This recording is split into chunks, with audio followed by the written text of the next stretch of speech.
Go. Okay, when I was 14 years old, I was a huge Ozzy fan. Huge. Had posters all over the walls and everything, just like everybody else my age at that time. The only thing was, my dad, being who he is and the way he is, pulled one of the meanest stunts at the same time. Now, what it is that years ago, around that time when I was 14,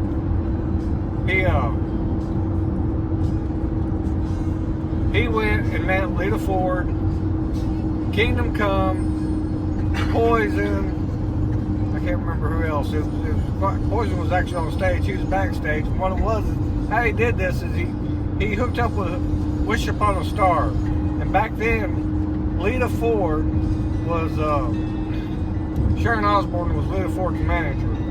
So Sharon calls the house to get this arranged. Gets on the phone. Of course, I answer the phone, and she asks for Dad. And I'm yelling in her ear, "Hey, Dad! Somebody wants you on the phone." You know what I mean? And like any other kid would do. And he gets off the phone, and I knew her voice was that accent. You know what I mean? But I didn't know who it was. And he said, "Well, boy, you know who you just yelled at in the phone when he got off there?" I said, "Nah." He said that was Ozzy's wife, Sharon. I was like, And then, so long story short, he gets this thing set up with him, and he goes to Opus One, which is a music store. Used to be a music store in our in the Evansville area, close to us, and gets a white BC Rich, sticks it under my bed, and it sit underneath there about 2 or 3 months before this whole deal was done.